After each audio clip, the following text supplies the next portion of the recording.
শুভ সকাল আমার সকল বন্ধুদেরকে জানাই। আজ হচ্ছে 16ই ফেব্রুয়ারি। আজ থেকে ঠিক 1 মাস আগে আমি আমার হাজব্যান্ডের সঙ্গে এসেছিলাম হায়দ্রাবাদে ওর কাজের সূত্রে।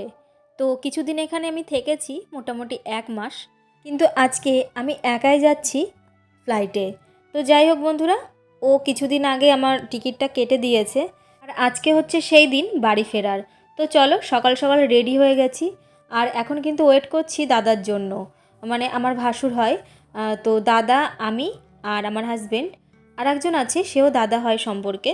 তো এই তিনজনে যাব এয়ারপোর্টে। আমাকে এগিয়ে দিতেই যাচ্ছে।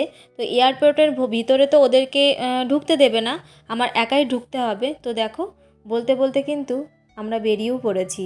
তো সামনে যে লাগেজ নিয়ে যাচ্ছে ওটাই হচ্ছে আমার হাজবেন্ড, আর পেছনে যে দেখছো ওটা হয় আমার দাদা, মানে ভাসুর হয় সম্পর্কে। তো দাদা কিন্তু বাড়ি থেকেই গাড়ি বুকিং করেছিল।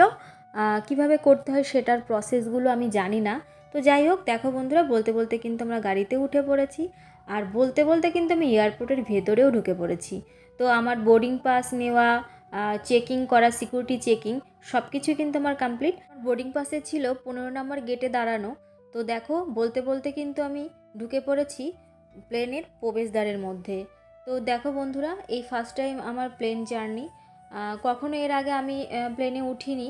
তো প্লেনে ওঠার আগে কিন্তু ভয়, অনেকটা এক্সাইটমেন্ট, সব কিছু কিন্তু মিলেমিশে একাকার হয়ে গেছিলো। আর আমি খুবই ভয় পাচ্ছিলাম, যেহেতু এই জার্নিটা পুরোপুরি একা থাকবো আর জীবনে ফার্স্ট টাইম না, সেই জন্য ভীষণই ভয় পাচ্ছিলাম।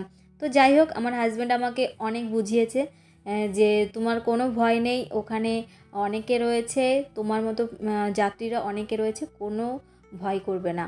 আর এত কাছ থেকে আমি কিন্তু কোনো দিনও প্লেন দেখিনি। তো দেখে খুবই ভালো লাগছিল। আর এদিকে দেখো, আমি কিন্তু সিট বেল্ট পরে বসে পড়েছি আমার যেখানে সিটটা ছিল। তো চলো বন্ধুরা, জার্নিটা এনজয় করা যাক। তো বসে বসে অনেক রকমের কৌতূহল, অনেক জিজ্ঞাসা মনের মধ্যে কাজ করছিল। তো যাই হোক, বেশ ভালোই কেটেছে। তো কিছুক্ষণের মধ্যেই কিন্তু অ্যানাউন্স হলো যে আমাদের প্লেন কিন্তু ল্যান্ড করবে। আর আমি নেমেছিলাম দমদম এয়ারপোর্টে। আর ওখানে কিন্তু আমাকে বাবা নিতে এসেছিল, মানে আমার শ্বশুরমশাই। তো অনেকক্ষণ ধরে ওনারা দাঁড়িয়েছিল। তো যাই হোক বন্ধুরা, শেষমেশ বাবার সঙ্গে আমার দেখা হলো। আর এই দেখো, লাগেজটাও কিন্তু তুলে নিয়েছি গাড়িতে। আর তারপরে চললাম বাড়ি যাওয়ার উদ্দেশ্যে।